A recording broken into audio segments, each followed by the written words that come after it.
الحمد لله رب العالمين الصلاة والسلام على سيد المرسلين إمام المتقين خالد المجاهدين رحمة للعالمين وآله وصحبه أجمعين رب اشرح لي صدري ويسر لي أمري واحلل عقدة من لساني يفقهوا قولي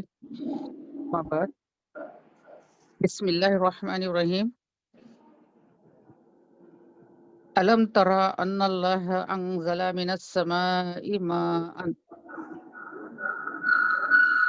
اللہ تعالیٰ ارشاد فرماتے ہیں کہ کیا تو نے نہیں دیکھا کہ کس طریقے سے ان اللہ ہے کہ کس طریقے سے اللہ انزلہ نازل فرماتا ہے من السماء آسمان سے ماء پانی برساتا ہے۔ پچھلے رکوع کو تھوڑا یاد فرمائیے کہ جس میں اللہ تعالیٰ نے انسانوں سے خطاب کیا تھا کہ تم سب لوگ جو ہے اللہ کے دربار کے فقیر ہو اور اللہ تعالیٰ غنی ہے، اور کس طریقے سے اللہ تعالیٰ نے آخرت کا وہاں پر تعلیم فرمائی کہ اعمال کا تلنا وہاں پر ہے، اور اور وہاں پر ہر کوئی جو ہے اپنے کیے کیا اپنے عمل کا خود ذمہ دار ہوگا، کوئی خرابت دار اور کوئی اس کی مدد نہیں کریں گے۔ اور یہ بھی بتا دیا گیا کہ دنیا میں اقوام حجت ہو چکی ہے، نبیوں کو بھیجا گیا ہے کہ وہ حق اور باطل کیا چیز ہے یہ بتائیں انسانوں کو، اللہ کے بندوں کو بتا دیں۔ اور پھر اللہ تعالیٰ اسی سلسلے کو آگے رکھتے ہیں توحید کے دلائل دینے کے لیے کہ اس جو کائنات ہے، اتنی بڑی کائنات ہے،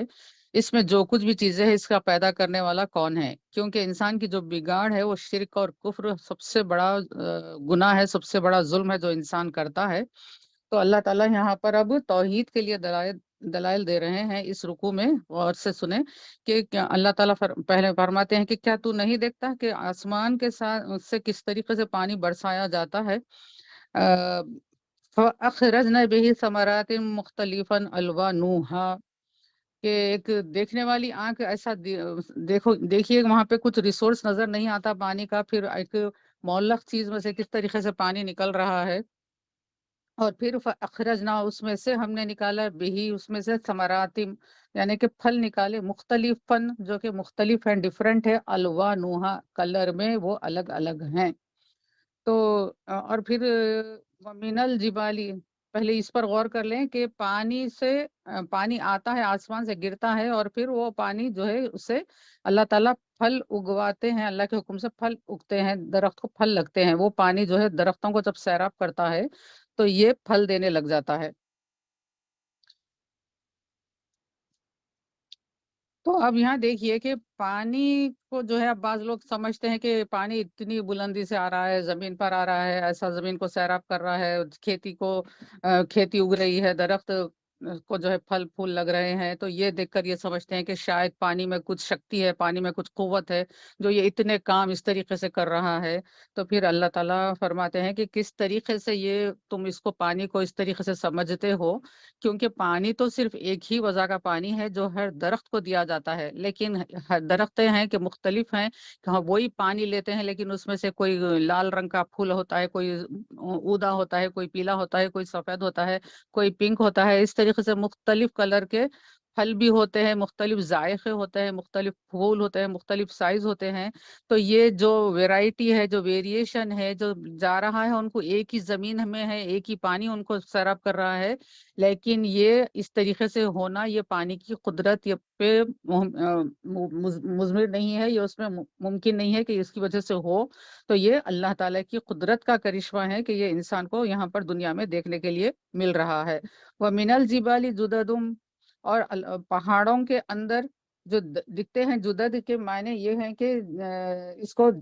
جدہ کی جمع بتایا گیا ہے مفسرین نے، اور اس کو کیا ہے، یہ راستے کی گھاٹیاں ہیں۔ پہاڑوں کے درمیان میں انسان جو ہے کس طریقے سے جو گھاٹی ہوتی ہے اس میں سے راستہ جو ہوتا ہے اس کے اندر سے چلتا ہے، اس کو استعمال کرتا ہے،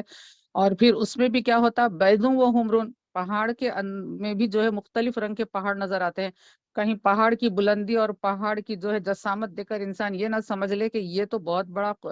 ہے، یہ اس کے اندر شاید کچھ قوت ہے، اس کے اندر یہ کیا ہے چیزیں ہیں، یہ اللہ تعالیٰ کلر بتا رہے ہیں وہاں کے، کچھ جو ہے سفید ہیں، کچھ جو ہے سرخ رنگ کے ہیں، اور مختلف الوانوہا پھر ان کے بھی مختلف رنگوں کے ہیں۔ اور حالیہ ریسرچ کے اندر بھی یہ باتیں آئی ہیں، یہ فوٹوز بھی آئے تھے کچھ دن پہلے کہ پہاڑ جو ہے کس طریقے سے مختلف رنگوں کے ہیں، لال رنگ کے بھی ہیں، بلو رنگ کے بھی ہیں، یہ پہاڑوں کی تصاویر آئے تھے کہ یہ پہاڑ اس طریقے سے ہے تو، اور غرابیب سود، اور ان میں سے کچھ ایسے ہیں کہ بہت زیادہ کالے ہوتے ہیں۔ غرابی غراب کی جمع ہے کہ یعنی کہ بہت زیادہ جو کالا ہوتا ہے اس کو غرابیب کہتے ہیں، سود مینس کالا۔ تو پہاڑوں کو یہ رنگت آئی ہے، یہ بھی اللہ کی وجہ سے ہے، کیونکہ انسان یہ سمجھتا ہے کسی کو کچھ بھی مقام دے دیتا ہے تو پھر اللہ تعالیٰ یہ اس کو دعوت فکر دے رہے ہیں، غور کرنے کے لیے اللہ تعالیٰ حکم فرما رہے ہیں کہ کائنات پر غور کرو تم۔ اب تم جن کو جو ہے اس کے لیے ذمہ دار سمجھتے ہو، کوئی یہ کر سکتا ہے، یہ کر سکتا ہے، تو یہ پہلے بھی اس طریقے سے تھے، جیسے کہ عیسیٰ علیہ السلام کو کوئی کہہ دیے کہ نعوذ باللہ کہ یہ اللہ کے بیٹے ہیں، اور عزیر علیہ السلام کو کسی نے کہہ دیا کہ یہ اللہ کے بیٹے ہیں۔ تو یہ جب سے یہ کائنات نہیں چل رہی ہے، ان کے اس دنیا میں آنے سے پہلے بھی یہ کائنات اسی رنگ اور بو میں چل رہی ہے، یہی رنگ تھا، یہی کام تھا، پانی کا، پہاڑ کا، پھول کا، پھل کا، یہی معاملہ تھا پہاڑوں کا۔ تو یہ کیسے ہو سکتا ہے کہ یہ لوگ جو ہے اس کے بنانے والے بن جائیں، اس کے خالق بن جائیں؟ اور یہاں پہ جو غرابیب کا جو لفظ آیا ہے، اس کے لیے مفسرین نے یہاں پر ایک حدیث بھی بیان کی ہے کہ بہت زیادہ جو کالا ہوتا ہے، تو عرب میں جو شخص ہمیشہ اپنے بال کو سیاہ خضاب کرتا ہے تو اس کو غربیب کہا جاتا ہے، یعنی کہ ہمیشہ، یعنی کہ عمر کتنی ہی ہو، ہمیشہ ان کے بال کالے ہی نظر آتے رہتا ہے۔ تو حضرت ابو ہریرہ رضی اللہ تعالیٰ عنہ سے ایک حدیث شریف روایت کی گئی ہے کہ آپ نے یہ فرمایا کہ نبی کریم صلی اللہ علیہ وسلم نے فرمایا، اللہ تعالیٰ شیخ غربیب سے بغض فرماتا ہے۔ کنز العمال کی حدیث شریف ہے۔ یعنی شیخ غربیب یعنی کہ ایسا بوڑھا، ایسا شخص جو ہمیشہ اپنے بالوں کو سیاہ کرتے رہتا ہے۔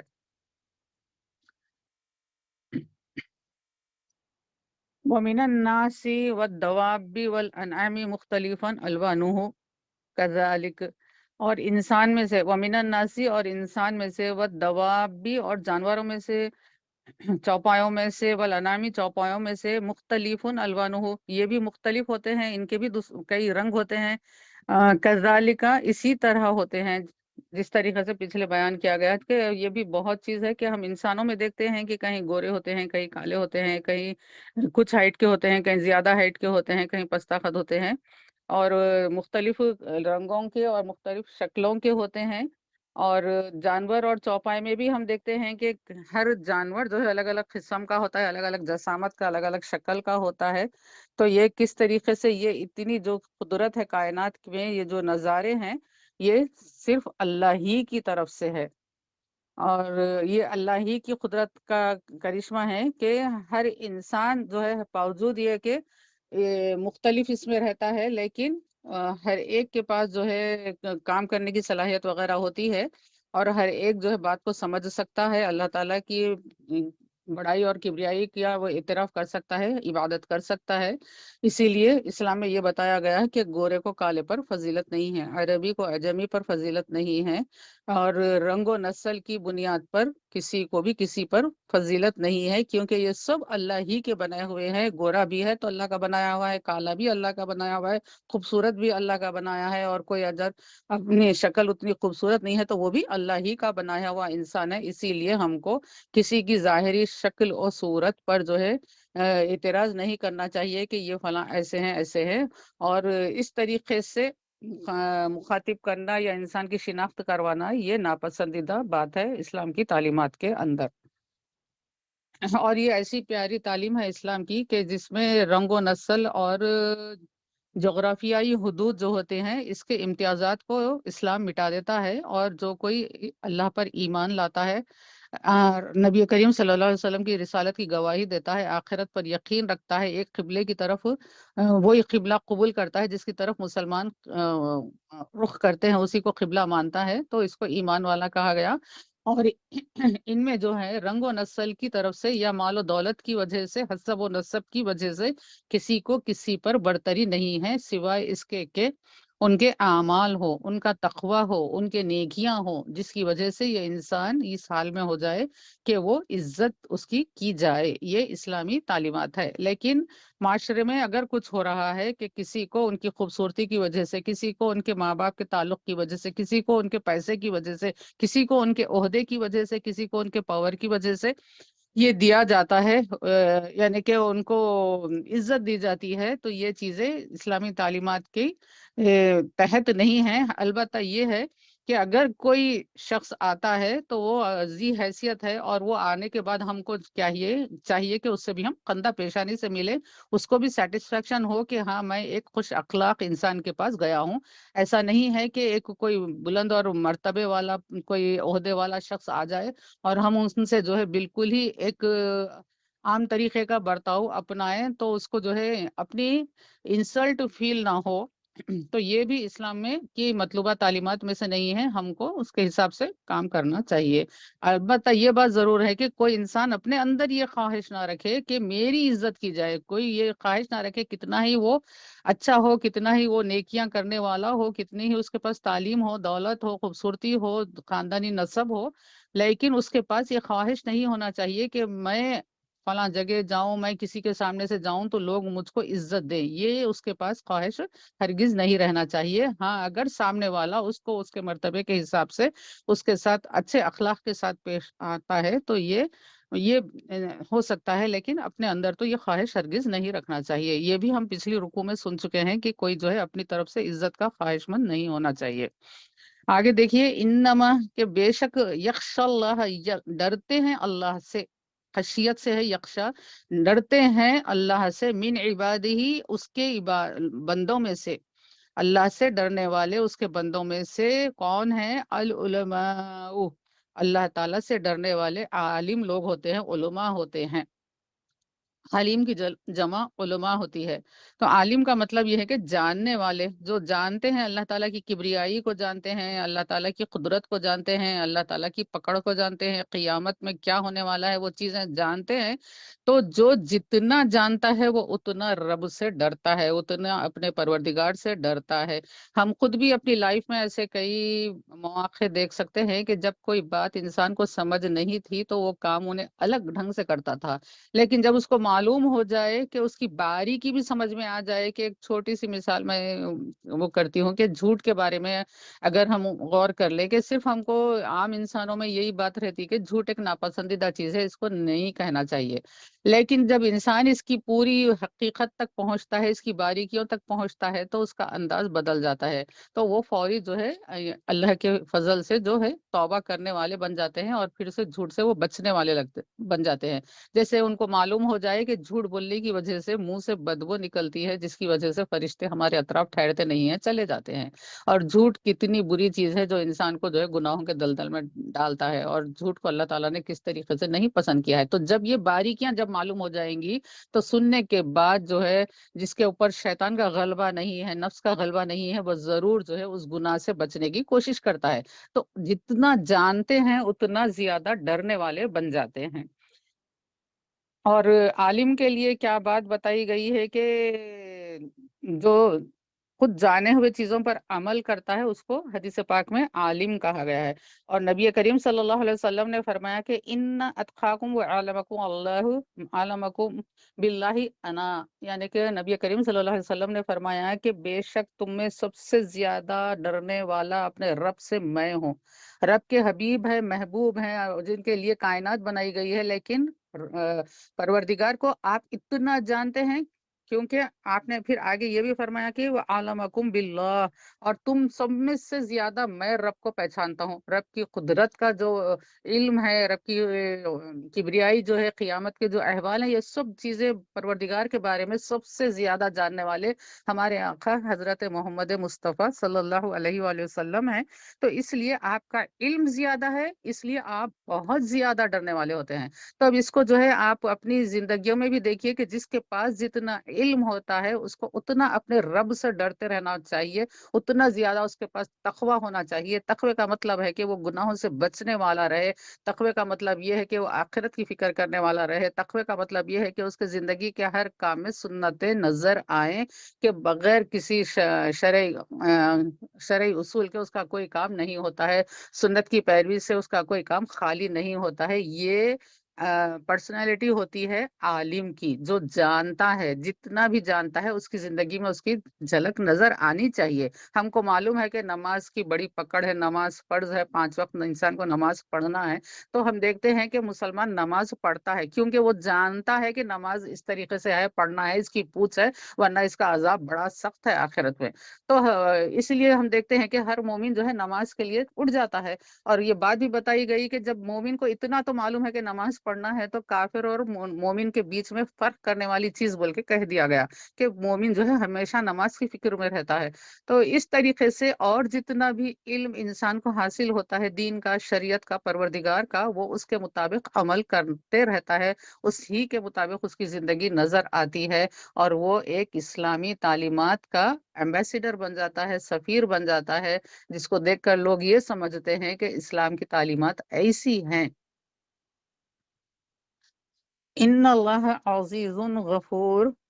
بے شک اللہ تعالی بہت زیادہ عزت والا ہے اور بخشنے والا ہے۔ عزت والا بھی ہے اللہ تعالیٰ، اور جتنا انسان اس سے ڈرتے ہیں، جتنا پروردگار کا لحاظ رکھتے ہیں، وہ اس کی شان ہے ایسی کہ اس کو کرنا چاہیے بندے کو، اور اللہ تعالیٰ بخشنے والے بھی ہیں۔ الحمدللہ کہ بندے اتنی کوشش کرنے کے باوجود بھی ان سے کچھ غلطیاں سرزد ہو جاتی ہیں، کچھ جو ہے کام کرنے کے معیار میں تبدیلی آ جاتی ہے۔ ہم غور کر سکتے ہیں، ہمارے ہی عبادتوں کا معاملہ ہوتا ہے، کبھی ہم کچھ انداز میں عبادت کرتے ہیں، کبھی کچھ انداز میں رہتے ہیں، ہمیشہ جو ہے یکسانیت نہیں رہتی ہے، وہ مطلوبہ معیار ہر عبادت میں نہیں ہوتا ہے، تو پھر یہ جو ہے اللہ تعالیٰ ایسے اپنے بندوں کے گناہوں کو معاف کرنے والے ہیں اور بہت زیادہ بخشنے والے ہیں۔ ان الذین یتلون کتاب اللہ، اور بے شک وہ لوگ یتلون جو پڑھتے ہیں کتاب اللہ، اللہ کی کتاب، وہ اقام الصلاۃ اور قائم کرتے ہیں نماز کو، وہ انفقوا اور وہ خرچ کرتے ہیں، مما اس میں سے، رزقناہم جو کچھ ہم نے ان کو دیا ہے، سرا و علانیہ،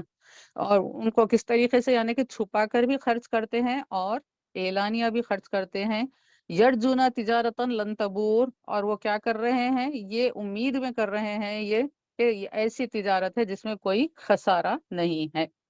تو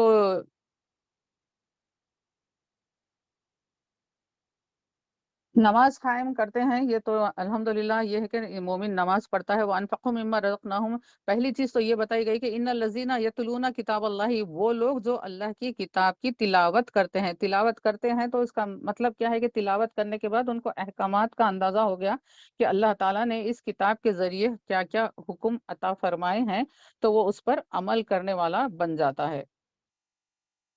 اور پھر قام الصلاۃ، اس کے بعد نماز کو قائم رکھتا ہے، اس کے پورے تقاضوں کے ساتھ، اس کے پورے شرائط کے ساتھ، اس کے پوری خشوع و خضوع کے ساتھ وہ نماز ادا کرنے کی کوشش کرتا ہے، وہ انفقو اور وہ خرچ کرتا ہے، مما رزقناہم جو کچھ کہ ہم نے اس کو دیا ہے، چھپا کر یا اعلانیہ طور پر بتا، یعنی ظاہری طور پر یا چھپا کر، دونوں طریقے سے کرتا ہے۔ تو اس کا یہاں پر یہ ہے کہ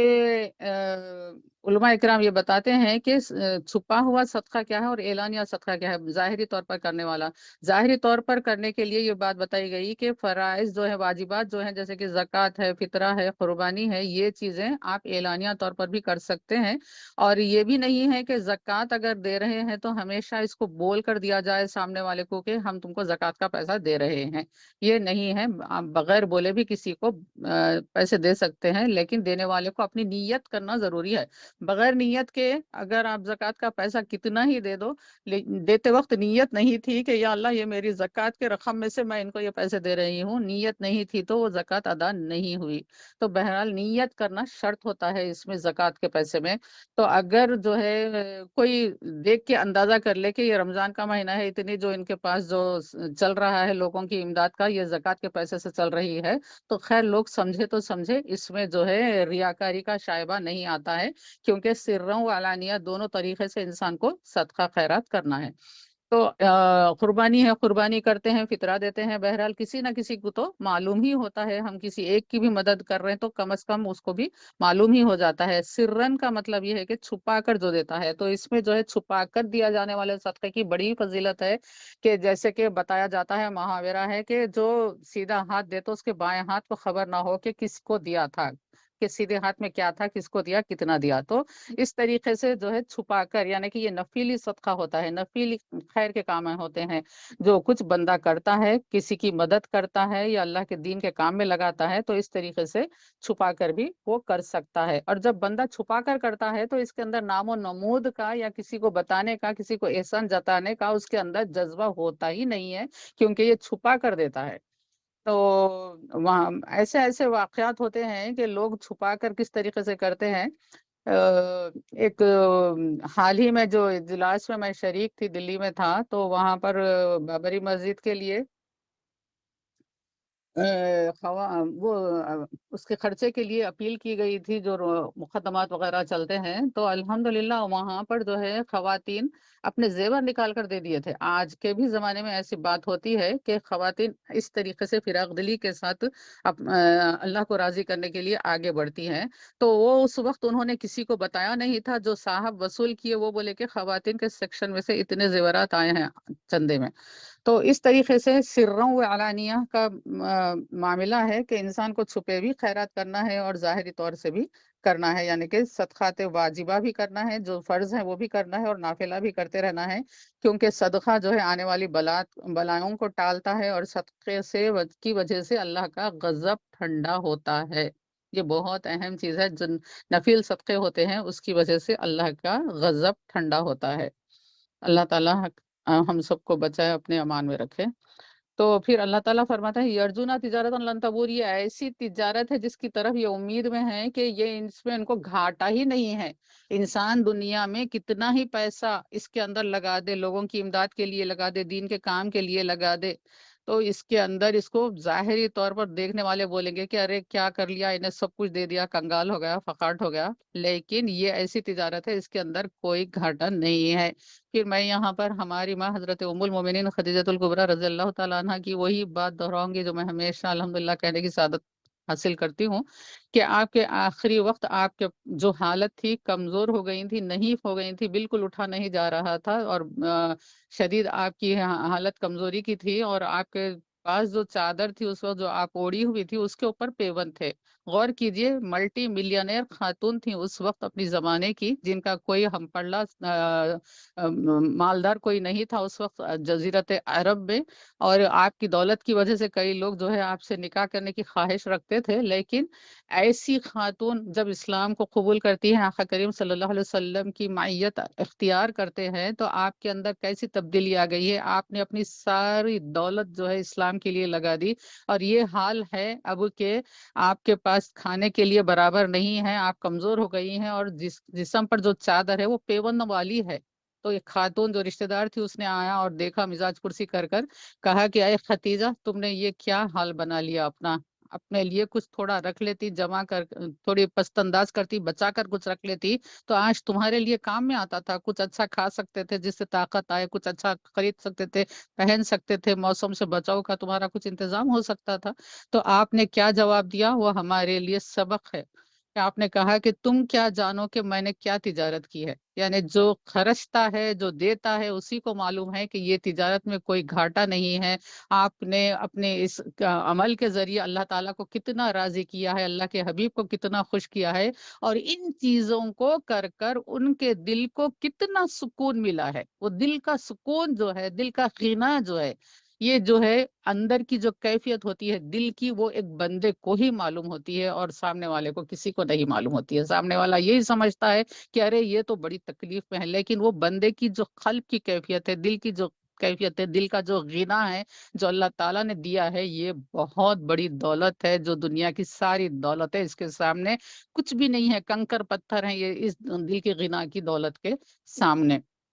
اور کیوں یہ جب آ جاتا ہے تو انسان کا نفس مطمئن ہو جاتا ہے، جب انسان اپنا سب کچھ لٹا دے رہا ہے اللہ کی خوشی کے لیے، تو کیا اس کا دل چاہے گا کہ ارے مجھ کو وہ فلاں ڈریس پہننا ہے، مجھ کو یہ پہننا ہے، مجھ کو یہ لینا ہے، مجھ کو وہاں جانا ہے، مجھ کو یہ کھانا ہے؟ یہ انسان کے اندر یہ خواہش آئے گی ہی نہیں، کیونکہ وہ تو دینے والا بن گیا ہے اللہ کی راہ میں، وہ دنیا سے لینے والا نہیں بننا چاہتا ہے، دنیا کو دینے والا بن گیا ہے۔ ایسا نفس مطمئن ہو گیا، اب اس کا جی نہیں ہے، چاہت نہیں ہے دنیا کی کوئی چیز میں۔ تو یہ نفس جو ہے انسان کی، یہ چاہ جو ہے، یہ دل اس کا قلب مطمئن بن گیا، نفس مطمئن بن گیا۔ اور آپ سب تلاوت کرتی ہے قرآن پاک کی قلب مطمئن کو، نفس مطمئن کو کس طریقے سے کہا کہ جب اللہ تعالیٰ کے حضور کس طریقے سے لے جاتے ہیں اس کو فرشتے، کس طریقے سے اعلیٰ مقامات پر اٹھایا جاتا ہے، تو سبحان اللہ کیا موقع ہوتا ہے وہ۔ تو اس طریقے سے ہماری ماں نے یہ جواب دیا تھا کہ تم کیا جانو کہ میں نے کیا تجارت کی ہے۔ اسی طریقے سے کئی واقعات ہیں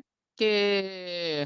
حضرت عثمان غنی کا واقعہ ہے کہ آپ نے کس طریقے سے اپنی ساری دولت جو ہے دین کے لیے دے دی، اور آپ جب کہ آپ کا وہ مال آیا ہوا تھا تو لوگ اس کو جو ہے زیادہ 10 گنا زیادہ منافع دے کر بھی خریدنا چاہ رہے تھے، تو حضرت عثمان غنی نے کہا کہ نہیں، میں اس سے زیادہ نفع دینے والے کو یہ بیچ چکا ہوں۔ نہیں، آپ نے یہ کہا کہ میرا رب تم 10 گنا دینا چاہ رہے ہیں، وہ مجھ کو اس سے زیادہ دیتا ہے۔ تو آپ نے پورے اونٹوں پر جو سامان تھا، تجارت کا جو سامان آیا ہوا تھا اس وقت، وہ سارا راہ خدا میں دے دیا، نبی کریم صلی اللہ علیہ وسلم کی خدمت میں پیش کیا۔ تو یہ کامل یقین ہے، یہ جانتے ہیں کہ یہ ایسی تجارت ہے جس کے اندر کوئی گھاٹا نہیں ہے۔ اسی طریقے سے باغ تھے جو کہ صحابہ اکرام نے اللہ کی راہ میں دے دیے، اور لوگوں سے یہی کہا کہ میں نے ایسا دیا ہے کہ اس میں کوئی خسارہ نہیں ہے۔ لِيُوَفِّيَهُمْ أُجُورَهُمْ وَيَزِيدَهُم مِّن فَضْلِهِ إِنَّهُ غَفُورٌ شَكُورٌ، یعنی لیوفیہم، یا تاکہ ہم ان کو پورا پورا کر دیں، اجورہم، ان کے اجر کو، ویزیدہم، نہ صرف یہ ہے کہ جتنا دیا تھا اس کا ثواب مل رہا ہے کہ 10 روپے دیے تھے 10 کا ثواب مل رہا ہے، نہیں، بلکہ یہاں پہ تو یہ بتا دیا گیا ہے کہ نیکی کرنے کے ارادے پر ہی پہلی چیز تو یہ ہے کہ ایک نیکی لکھ دی جاتی ہے، کہ ہم کچھ دل میں نیت کرے کہ میں فلاں کو 100 روپے دوں گی، تو فوری جو ہے اس نیت کے اوپر فرشتہ لکھ لیا، ایک نیکی آ گئی کھاتے میں۔ اور جب کرتا ہے بندہ، جب واقعی جو ہے 100 روپے ان کو دیتا ہے، تو اس وقت پھر جو ہے اس ایک نیکی کے بدلے اللہ تعالیٰ 100 نیکیاں عطا کرتے ہیں، پھر 7 نیکیاں عطا کرتے ہیں، اور 7 کے بجائے یہ 7 جا کے 700 تک ہو سکتی ہیں، اور اللہ تعالیٰ اپنے کرم سے اس سے بھی زیادہ عطا کرنے پر قادر ہے۔ نبی کریم صلی اللہ علیہ وسلم نے فرمایا کہ رب کے پاس اتنی وسیع رحمت ہے کہ تم سوچ بھی نہیں سکتے ہو، تو اتنا جو ہے ہمارا پروردگار عطا کر سکتا ہے، وہ یزیدہم، اور ان کو اور زیادہ بھی دے سکتا ہے، من فضل ہی، اپنے فضل سے اللہ تعالیٰ بہت زیادہ بھی دے سکتے ہیں۔ انہو، بے شک وہ، کون؟ پروردگار، غفور شکور، بہت زیادہ بخشنے والے ہیں، اور شکر کرنے والے، یعنی کہ شاکر، یا شکور کے معنی یہاں پہ یہ ہے کہ نیکی کرنے والوں کی جو ہے قدردانی کرنے والے ہیں۔ تو غفور، یہ کام کرتے وقت بھی انسانوں سے جو گناہ ہو جاتے ہیں اللہ تعالیٰ ان کو معاف کرنے والے ہیں، اور شکور یعنی کہ وہ نیکی جو کرتے ہیں اس کی قدردانی بھی وہ کرنے والے ہیں۔ والذی اوحینا الیک من الکتاب هو الحق، والذی، اور وہ، اوحینا، جو کچھ ہم نے وحی کی، الیکا، آپ پر، من الکتابی، کتاب میں سے جو کچھ ہم نے آپ پر وحی کی ہے، هو الحق، وہی حق ہے، وہی حق ہے، مصدقا لما، جو کہ کیا کرتی ہے، بینا یدیہ، جو کہ تصدیق کرتی ہے، مصدق تصدیق کرتی ہے، لما، ان کی، بینا یدی، جو کچھ چیزیں ان کے سامنے ہیں، یعنی کہ تورات، زبور، انجیل، جو کچھ پہلے کی آسمانی کتابیں، یہ ان تمام کتابوں کی تصدیق کرنے والی ہے۔ ان اللہ بعبادہ لخبیر بصیر، بے شک اللہ تعالیٰ اپنے بعبادہ، اس کے بندوں کے تعلق سے، لخبیر، بہت خبردار ہے، خبر رکھنے والا ہے، بصیر، اور دیکھنے والا بھی ہے، یعنی کہ جو کتابیں آ گئی ہیں وہ ہے، اور اس کے بعد جو اللہ تعالیٰ آخری کتاب جب نازل کیے، تو پھر اس کے اوپر جو ہے لوگوں کا ریاکشن کس طریقے سے ہوتا ہے، کون جو ہے ایمان لاتا ہے، کون جو ہے پھر جاتا ہے، کون جو ہے اڑا ہوا رہتا ہے، پہلی ہی کتابوں کو لے کر کون ٹھہرا ہوا ہے، یہ اللہ تعالیٰ ایسا نہیں ہے کہ صرف بھیج دیے بلکہ اللہ تعالیٰ بھیجنے کے بعد اللہ تعالیٰ اپنے بندوں سے خبیر اور بصیر ہے، یہ بھی تاکید فرمائی جا رہی ہے کہ یہ مت سمجھو کہ رب تم کو دیکھ رہا ہے، نہیں ہے، رب تمہارے کاموں سے، تمہاری حرکتوں سے، تمہارے ایمان سے، تمہارے اقوال سے اللہ تعالیٰ نعوذ باللہ غافل نہیں ہے، بلکہ وہ خبیر ہے، بہت ہی باریکی کے ساتھ وہ جو ہے خبر رکھنے والا ہے اور دیکھ رہا ہے تم لوگ کس طریقے کا معاملہ اس کتاب کے ساتھ کرتے ہو۔ ثم اورثنا الکتاب الذین اصطفینا من عبادنا، پھر اورثنا ہم نے وارث بنایا الکتاب کتاب کا، الذین اصطفینا، الذین ان لوگوں میں سے، اصطفینا جن کو ہم نے چن لیا، من عبادنا ہمارے بندوں میں سے، یعنی کہ قرآن پاک کا کس کو پہلے ذکر ہوا تھا نبی پاک صلی اللہ علیہ وسلم پر وحی کرنے کا، اور قرآن کی یہاں پہ تعریف کر دی گئی کہ یہ پچھلی کتابوں کی تصدیق کرنے والی ہے، اور پھر اللہ تعالیٰ یہ بتا دیا کہ تم یہ مت سمجھو کہ تم کو کوئی دیکھ نہیں رہے، بلکہ فرمایا کہ اللہ خبیر ہے اور بصیر ہے۔ پھر آگے فرمایا کہ اس کتاب کو ہم نے، اس کتاب کے وارث ہم نے کس کو بنایا ہے؟ تو علماء اکرام فرماتے ہیں، مفسرین اکرام فرماتے ہیں کہ یہ وارث کا کی جو بات ہے کتاب کے، یہ نبی کریم صلی اللہ علیہ وسلم کی امت ہے، اللہ تعالیٰ نے جس کو چن لیا ہے۔ فَمِنْهُمْ ظَالِمٌ لِنَفْسِهِ، اور ان میں سے کچھ لوگ ایسے ہیں جو اپنی جانوں پر ظلم کرتے ہیں، یعنی کہ کتاب کا حق پوری طریقے سے ادا نہیں کرتے، قرآن پاک کے جو پورے حقوق ہے وہ ادا کرنا چاہیے، اس کے احکامات پر عمل کرنا چاہیے، صحیح طریقے سے پڑھنا چاہیے، روز تلاوت کرنی چاہیے، سمجھنا چاہیے، اور اس پر غور و فکر بھی کرنا چاہیے، اور دوسروں تک پہنچانے کا انتظام بھی کرنا چاہیے۔ تو یہ قرآن پاک کے حقوق ہیں۔ جو کوئی جو قرآن پاک کے حقوق کو ادا نہیں کرتا ہے تو پھر یہاں پہ اللہ تعالیٰ نے بتایا کہ وہ اس میں سے کچھ لوگ ایسے ہیں جو ظالم بھی ہیں، جو اپنے جانوں پر ظلم کرتے ہیں، اور وہ انسان یہ سمجھتا ہے کہ جو جتنا زیادہ اپنی زندگی کے دنیا کے معاملات میں مصروف رہتا ہے وہ اتنا خوش رہتا ہے، جتنا وقت لگاتا ہے اتنا بولتا ہے کہ بڑا مزہ آ گیا، بڑا انجوائے کر لیے آج ہم، اتنا وقت، اتنا پیسہ، اپنی سب زندگی کا اتنا قیمتی ٹائم فلاں جگہ لگا دے کے آگے بہت انجوائے کر لیے، بچے بھی خوش ہوئے، بہت ہو گیا۔ حالانکہ یہ کیا ہے، اس نے اپنے جان پر ظلم کیا ہے۔ زندگی کس طریقے سے گزارنا ہے، نبی کریم صلی اللہ علیہ وسلم نے بتایا، خلفائے راشدین نے بتایا کہ اس طریقے سے زندگی گزارنا ہے۔ آج انسان جو ہے مسلمان دوسرے طرز زندگی کو اختیار کر کے زندگی کا سکون تلاش کرتا ہے، قلب کا سکون تلاش کر رہا ہے، وہ کر کر آگے اس کے قلب کو اطمینان ہو رہا ہے۔ تو کیا ہے ہمارا ایمان، ہم کو سمجھنا چاہیے، کون سا کام کر کر ہم کو تکلیف ہوتی ہے، کون سا کام کر کر ہم کو خوشی ہوتی ہے، یہ ہماری اپنی پرسنالٹی کا ایک انٹرنل ٹیسٹ ہے جو ہم سمجھ سکتے ہیں کہ ہم کہاں پر ٹھہرے ہوئے ہیں، ہمارا ایمان کیا ہے۔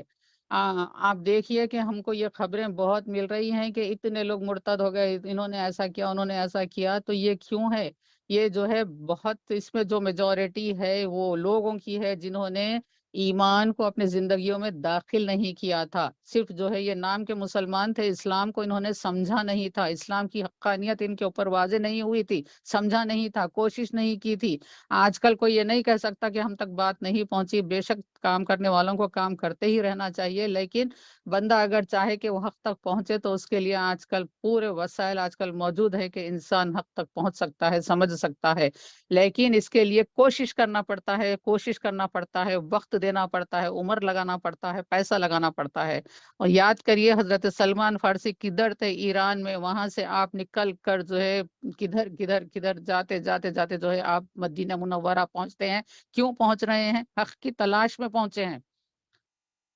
تو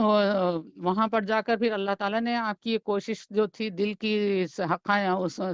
خلوص کے ساتھ جو کام وہ کیے تھے، اللہ تعالیٰ ان کو اس کا پھل دیا، وہ جو ہے صحابی رسول بنے۔ تو اس طریقے سے انسان کو کوشش کرنا چاہیے کہ میں اپنے رب کا قرب حاصل کروں، میں حق کے راستے پر چلوں، میں حق کو جانوں، یہ کوشش رہنا چاہیے۔ اسی لیے میں پھر بار بار یہ حدیث شریف بولنے کی سعادت حاصل کرتی ہوں کہ نبی کریم صلی اللہ علیہ وسلم نے فرمایا کہ تم صرف دو جہتوں کے ساتھ زندگی گزارو، تمہارا دو طریقے سے زندگی گزارنا رہے، یا تو تم علم سیکھتے رہو یا تم علم سکھاتے رہو۔ اس طریقے سے بندہ اگر رہا تو کیا رہیں گا، وہ نیکی کے راہ پر رہ سکتا ہے، وہ دنیا کی بیکار مشغولیات سے اپنے آپ کو بچا سکتا ہے، اور یہ علم کا دھنی بن کر جب زندگی گزارتا ہے تو اس کو بھی ترغیب ہو سکتی ہے کہ ہم بھی نیکی کی راہ پر چلنے والے بنیں۔ تو اس طریقے سے بظاہر طور پر انسان پیسہ خرچ کر کر یہ سمجھتا ہے کہ ہم نے تو انٹرٹین کیا ہے، لیکن حقیقت میں اس نے اپنے آپ پر ظلم کیا ہے۔ وہ پیسہ جو کچھ خیر کے کام میں لگایا جا سکتا تھا، وہ پیسہ ناحق کے اڑا دیا۔ وہ اپنا وقت زندگی کا جو بہت بہترین اور کسی طریقے سے وہ گزار سکتا تھا، وہ وقت کو اس نے ضائع کر دیا، اور وہ وقت اس کی زندگی کا دوبارہ اس کی حیات میں آنے والا نہیں ہے، اس کی زندگی میں پلٹنے والا نہیں ہے وہ وقت۔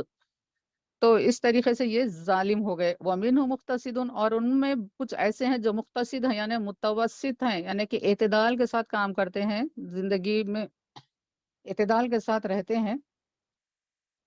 اور کچھ ایسے ہیں وَمِنْهُمْ سَابِقٌ بِالْخَيْرَاتِ بِإِذْنِ اللَّهِ،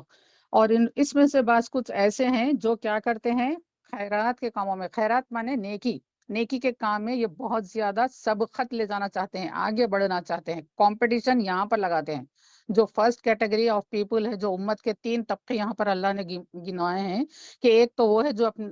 اپنے نفسوں پر، اپنی جانوں پر ظلم کرتے ہیں۔ دوسرے وہ ہے جو اعتدال کے ساتھ رہتے ہیں، نہ زیادہ گناہ کرتے ہیں، نہ زیادہ نیکیوں میں سبقت کرتے ہیں، ٹھیک ٹھیک نماز پڑھ لیے، ٹھیک ٹھیک زکوٰۃ وغیرہ دے لیے، قربانی کر لیے، اور زیادہ جو ہے نفل عبادتیں کر کر یہ اللہ تعالیٰ کا قرب پانے کے درجے میں آتے نہیں ہیں، تو یہ معتدل ہو گئے۔ اور اس میں سے کچھ لوگ یہ ہیں جو کہ بہت زیادہ سبقت کرتے ہیں، کمپٹیشن میں رہتے ہیں، اور آگے بڑھنا چاہیے، اور آگے بڑھنا چاہیے۔ اولیاء اکرام کی زندگیاں پڑھ کر، بزرگان دین کے واقعات پڑھ کر، اور اپنے صحابہ صحابیات کے واقعات پڑھ کر، امہات المومنین کے